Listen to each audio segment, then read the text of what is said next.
Good morning, everyone. My name is MightyStream. I'm going to do our March the 1st Spiritual Principle a Day in a Meditation. I hope you're doing well this morning. It's good to be with you. The title of the meditation for today, Self-Acceptance and Our Sense of Belonging. We learn to accept and love who we are, whether or not we feel like we match the people around us. That comes from the Living Clean book, chapter 2, Connection to Others. For so long, we wanted to be anyone else because we were uncomfortable in our own skin. Many of us felt like we didn't fit in anywhere. And it's no different when we first get to NA. We compared our insides to the outward appearances of others and drew the usual conclusions. All we could see were the differences, and no one looked like we felt. Not that we had a firm grip on who we were or even how we felt. As we observe in Living Clean, our identity was built on fantasy, who we could be, would be, should be, or even who we used to be. With precious little self-knowledge, it was difficult to build the bonds of human connection. Our ability to share with or relate to others was limited at best. We justified keeping our members at arm's length with assumptions based on old thinking and outward appearances. The outsides were what seemed to matter most. One member shared, "I shielded the scared little girl inside with spikes and leather. I looked for others with similar armor, thinking maybe we could be alone together." In recovery, we learn to act our way into better thinking. We begin by emulating people we admire and picking up new behaviors that seem to fit. We do the next right thing, knowing that we don't have to feel okay to be okay. We learn to practice love as a spiritual principle by simply listening to our fellow members. Sometimes we learn to love and accept others as they confront their greatest challenges. The new member, the recent widow, the cancer survivor, the parents fighting for custody of their children.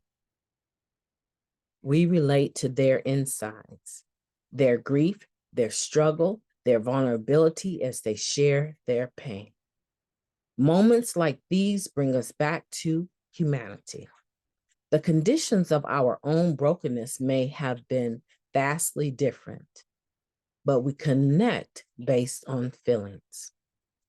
We let go of our old ideals about fitting in or matching those around us. The basis for our connections shifts to higher ground. Who needs to fit in when we belong?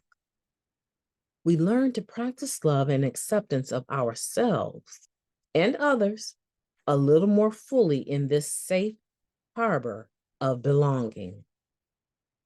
I will examine my ideals about fitting in and discard some old thinking. Today, I will practice the principle of love by looking for opportunities to connect with other members. Let's take a moment of silence followed by the we version of the Serenity Prayer. Moment of silence now, please.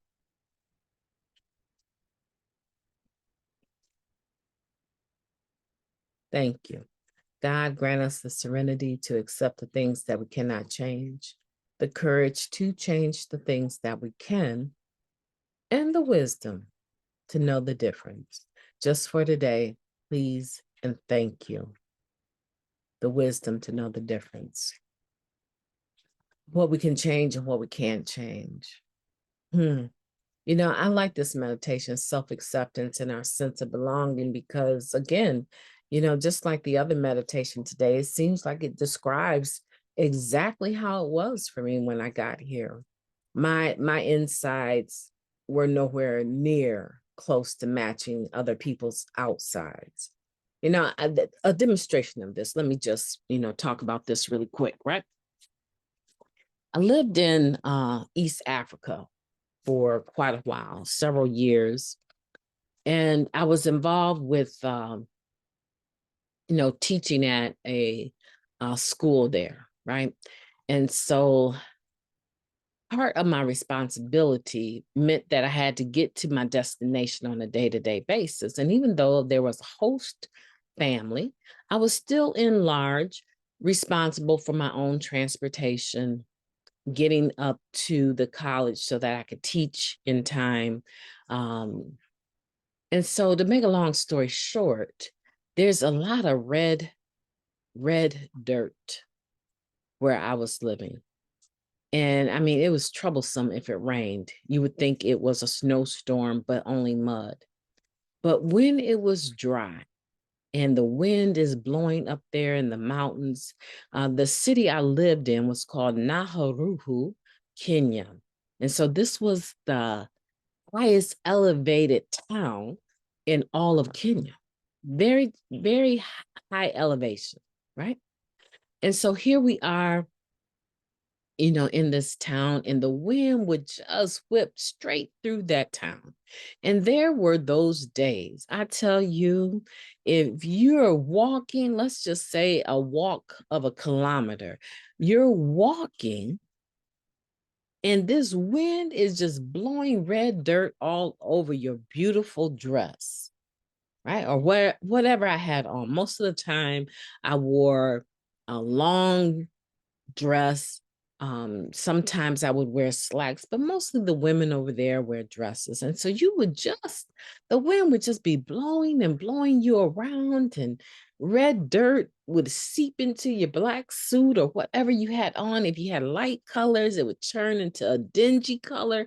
I mean, you could shake it off, but by the time you got to where you were going, I would look a hot mess. And I realized something, that culture, there's a desire to look sharp. You would see men with sharpshooters and nice suits, and you see women in dresses, right? Everyone looks so beautiful on the outside. They were used to it, so they probably felt beautiful on the inside. But in my mind, coming from an American culture, a Western culture, my mind said, now, it seemed like to me, with all of this red dirt, this wind whipping through here, that a person would maybe wear some jogging pants or something to get to where they're going. And then when they get where they're going, run into the restroom and change your clothes and put your nice stuff on. Why would you walk through all that dusty, red, windy dirt in your nice clothes? That was a real lived experience where I realized that we can dress up the outside and everything in our environment be a mess. Everything in our environment be a mess. We could dress up the outside, look really sugar sharp, but our real circumstances are windy and messy at best. Or we can take care of the insides and dress that up, take good care of that. And then it doesn't matter what the outsides are looking like. If you're feeling good on the inside and you decide today, I'm not dressing up, don't dress up. But you know what? When we got to Narcotics Anonymous, we were looking at it. We were looking at our insides, but we were looking at a bunch of people that had dressed up the outside, and we had no idea whether or not their insides were matching. We had no idea. 9 times out of 10, the insides were jacked up. They had just trained themselves to look good on the outside. I'm going to a meeting. I gotta look good. He gonna be there. She gonna be there. Right? Self-acceptance is amazing. because after some time, you begin to realize that most of us have insides that are very, very similar. Very similar. We train ourselves to make the outsides look good. But it's a real recovering addict that can tell you what's going on the inside, and their outside matches that. Right? So today, let's not be worried about if we're matching the people around us. Because most of the time, those people that are doing what we think better, there's a whole gamut of issues that come with what their better has brought. And we don't know their business. We only know what they share.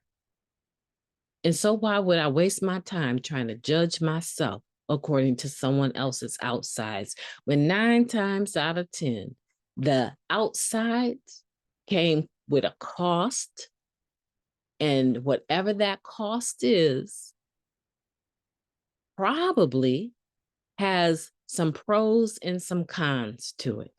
And I don't know their circumstance. So if you're listening today, what I want for you to do, right?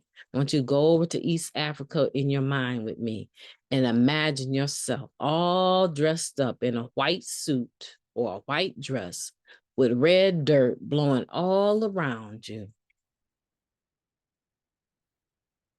And it doesn't even matter because your inside is just as sugar sharp and beautiful, right?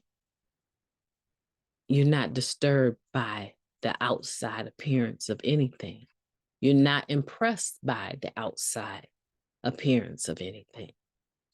It's the inside, because recovery is an inside job. And when you have that level of self-acceptance, the belonging, whether it is feeling like it's real or not, you don't allow your recovery to be shaken by it at all, because you already belong. You belong when you got here, because we'll tell you all the time, you are a member when you say you are.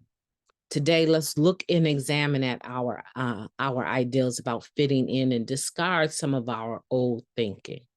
Today, let's practice the principle of love by looking for opportunities to connect with other members, not judge them, and not to judge ourselves. That's what I mean by having a beautiful day on purpose, being good to yourself, regardless to how you're feeling today. Because we all know it does pass, doesn't it? It does pass.